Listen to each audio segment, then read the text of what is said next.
כוכב צעיר התחתן עם כוכבה, ובפנים דובר גרמנית על סכנה קרובה. רציתי להיזכר בזמר, וזכרתי רק את המשפט,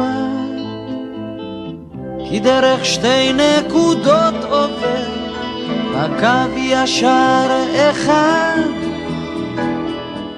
כלב עזוב רדף אחרינו לאורך הרחוב,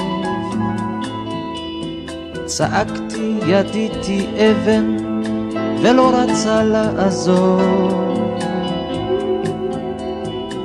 אחר כך עבדנו לו וגם הוא עבד, דרך שתי נקודות עובר הקו ישר אחד. יחייך הקטן מספיק להרבה כאבים, כמו קטר המושך קרונות רבים. מתי נשוב הביתה? חכי עוד מעט, כי דרך שתי נקודות עובר הקו ישר אחד. לפעמים השמש זכר, לפעמים נקבה, לפעמים אנחנו שניים, לפעמים יותר מרבע, לפעמים אינני יודע מי יחזיק אותנו ביד, אבל דרך שתי נקודות עובר הקו ישר אחד. חיינו שבכתב היו לחיינו שבעל פה, חיינו שבעולם הבא לחיינו שבזה, חיינו הממהרים וחיינו העוברים לאט, דרך שתי נקודות עובר. من أنا؟ هذا سؤال الآخرين ولا جواب له. أنا لغتي أنا، وأنا معلقتان 10. هذه لغتي أنا، لغتي أنا. ما قالت الكلمات كن جسدي فكنت لنبرها جسدا. أنا ما قلت للكلمات كوني ملتقى جسدي مع الأبدية البيضاء. كوني كي أكون كما أقول. أولا الناس خط رأسي مش موجود، يعني تعرف أن أنا ولدت في قرية غير موجودة وأقيمت على أنقاضها مستوطنات. لا أكتب لكي أحاول الإجابة عن السؤال التالي: هل ما زال الوطن في حاجة إلى براهين شعرية؟ أو هل ما زال الشعر في حاجة إلى براهين وطنية؟ أكتب لكي أسدد بعض هذا الدين، وأكتب لكي أحاول القول إن الاحتلال لن يقهر روحنا ولم يمنعنا من التعبير الحر عن إنسانيتنا الحرة. على هذه الأرض ما يستحق الحياة، على هذه الأرض ما يستحق الحياة. تردد إبريل، رائحة الخبز في الفجر، تعويذة امرأة للرجال، كتابات أسخيليوس، أول الحب، عشب على حجر، أمهات يقفن على خيط ناي، وخوف الغزاة من الذكريات. على هذه الأرض ما يستحق الحياة. نهايات أيلول، سيدة تترك 40 بكامل مشمشها.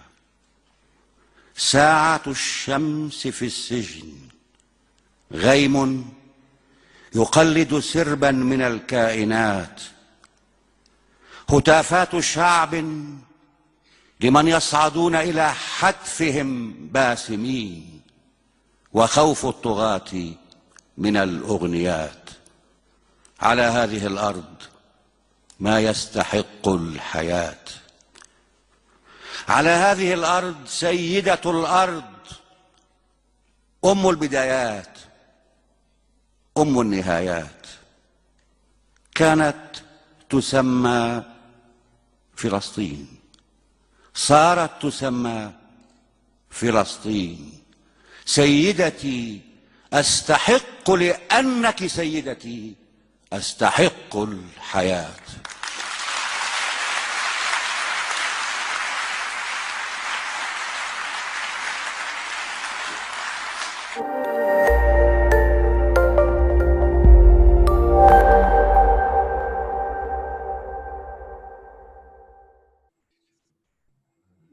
C'est bon. Donc, Saïd, peut-être tu vas commencer. Saïd? Micro? Non, il n'y a plus de son, il n'y a plus rien. Je viens de réactiver. Voilà, très bien. Saïd Sayag va nous peut-être ajouter quelques éléments à ce portrait de Darwish, qui nous présente Darwish en train de lire un poème, son poème, un de ses poèmes les plus importants sur sa langue, le fait qu'il est de cette langue et de cette terre. Saïd? Oui, donc je vais être assez bref. Je vais donner quelques indications que probablement beaucoup connaissent à propos de Darwish. Le fait qu'il soit né à Al-Berouet, près de Saint-Jean d'Acre, donc en 1941, qu'il a fait ses études secondaires en Israël et qu'il les a poursuivies à Moscou, et qu'il a eu des déboires avec les autorités israéliennes, mais il a fini par choisir d'habiter à Haïfa. Donc, il a vécu aussi un exil qu'il a choisi, une fois au Caire, une fois à Beyrouth, une fois à Paris ou à Tunis. Mais il a fini par s'installer à Ramallah, en Cisjordanie, et il a participé donc au comité exécutif de l'Organisation de libération de la Palestine. Et c'est lui qui écrivait les discours de Yasser Arafat, y compris le discours après la signature des accords d'Oslo. Alors bien sûr, il y a eu des problèmes, disons, de relations avec les autorités israéliennes, mais il était souvent admis en Israël pour des lectures de poésie devant la foule et, entre autres, pour les obsèques de l'écrivain Émile Habibi, qui avait obtenu aussi bien le prix de l'État d'Israël que le prix de national palestinien. Alors, maintenant, pour ce qui est de la poésie de Mahmoud Darwish, je pourrais dire qu'il est l'élève de Badr Shakir As-Sayyab, le poète irakien, qui a renouvelé la poésie arabe en la libérant de la métrique traditionnelle. Ce qui lui a donné un nouveau souffle. Et ce nouveau souffle s'est retrouvé attaché aux aspirations généralement des peuples arabes pour se libérer du colonialisme ou des systèmes de protectorat et autres. La thématique souvent qui revient, en tout cas d'après les critiques arabes, relève d'un nationalisme, d'un d'une impression de frustration. Et là, je reproduis tel quel ce qu'a dit Abdelwahab Mahdab, qui dit « Les peuples arabes ne percevaient dans la voix de Darwish que l'aspect qui renvoie à leur frustration politique, avivée par la blessure palestinienne. » Et c'est cette réception élémentaire qui installa donc Darwish dans la figure du poète qui incarne ce que cette communauté rumine en son impuissance. Et c'est contre cette élémentarité que Darwish a agi comme poète. D'ailleurs, il a dit, pour ce thème-là, on ne peut vivre avec la blessure de la disparition de la patrie que si une cohabitation équilibrée s'instaure entre les deux réalités, juive, israélienne et arabe, palestinienne, dont aucune ne peut éradiquer l'autre. Et c'est une déclaration qu'il a faite au journal Le Monde. Voilà, en gros et en large, ce que je peux dire de Mahmoud Darwish. Sinon, pour redire autre chose, c'est que la majorité de ses écrits ont été traduits en France et notamment dans les éditions Actes Sud. Voilà, j'ai terminé. Merci Saïd. Alors pour Amiral, je serai assez bref. Bon, c'est un poète qui est aussi très largement traduit en français. Les éditions Actes Sud, les mêmes éditions Actes Sud l'ont publié dans ma traduction pour la première fois dans les années 80-85. À la suite de quoi, ce sont les éditions de l'Éclat de Michel Valency qui l'ont publié. Il y a 3-4 volumes et il y en a sûrement d'autres en chemin, j'espère.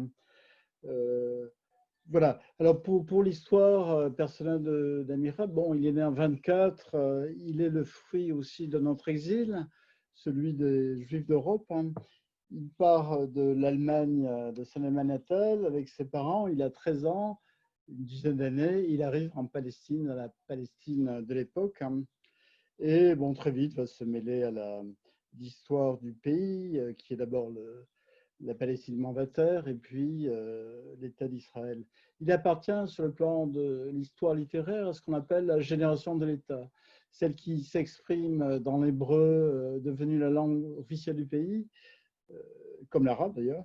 Il devient le poète porte-drapeau, mais porte-drapeau est une expression un peu peut-être pas heureuse, emblématique de l'histoire d'Israël, de ses guerres, de l'aspiration à la paix, de la réussite et des échecs de la paix. Il y a beaucoup d'échecs aussi de la paix. Je voudrais insister sur le fait que ce qui le relie à Darwish et à la poésie arabe, ce qui relie la poésie hébraïque à la poésie arabe, c'est le fait que l'acte poétique est lié à une tradition, où le shir, le poème, est quelque chose d'immensément, de manière très large et partagée, dans l'éducation, le système éducatif et dans la culture populaire. Il n'est pas rare que le poème devienne très vite chanson. C'est sa manière non pas de se diversifier, mais enfin de se répandre dans l'ensemble, dans la rue, dans l'ensemble de la société. La pérennité de l'acte, de la parole, et l'importance de l'acte poétique, je crois que ce sont deux valeurs auxquelles la culture arabe et la culture hébraïque sont liées. Plus que chez nous, où on a de la poésie, on a l'éducation à la poésie, mais qui relève quand même d'une mythologie et d'une conception un peu élitiste de la poésie.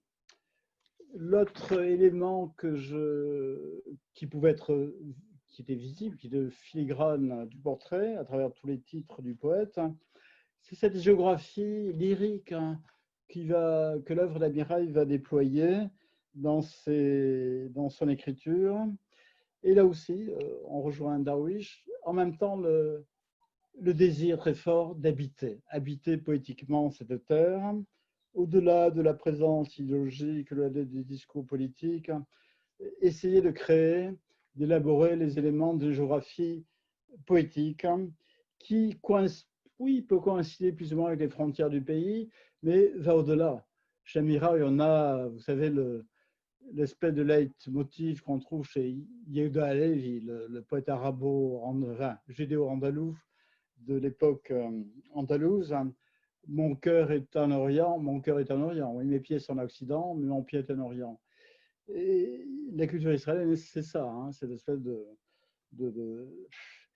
oui, de tango entre l'Orient et l'Occident.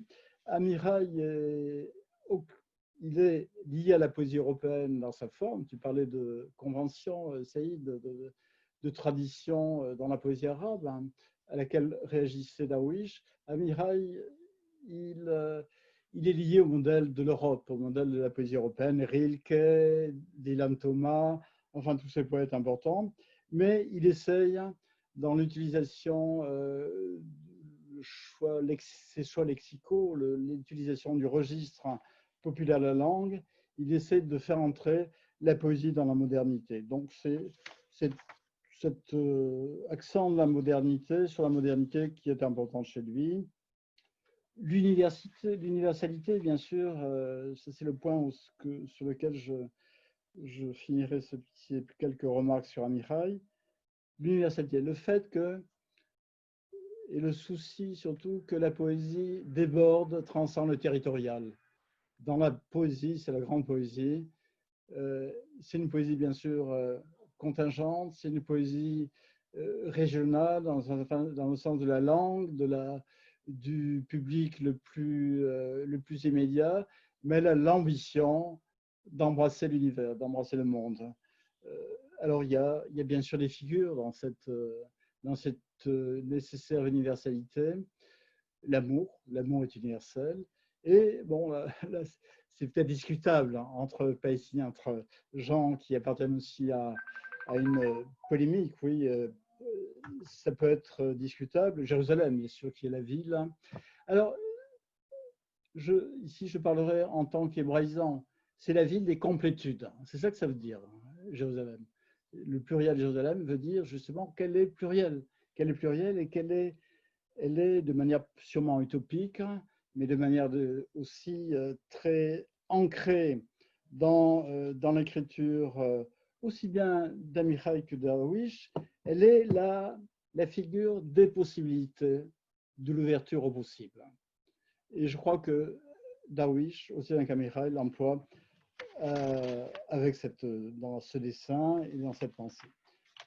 Voilà, je pense que nous avons, bien sûr, il y a beaucoup de choses à dire, résumé pour l'essentiel, compléter ces portraits, que nous pouvons commencer notre lecture de la poésie, qui va dire avec ses mots et son émotion et son lien à la terre et à la langue, va dire ces vies de poètes qui auraient dû se rencontrer.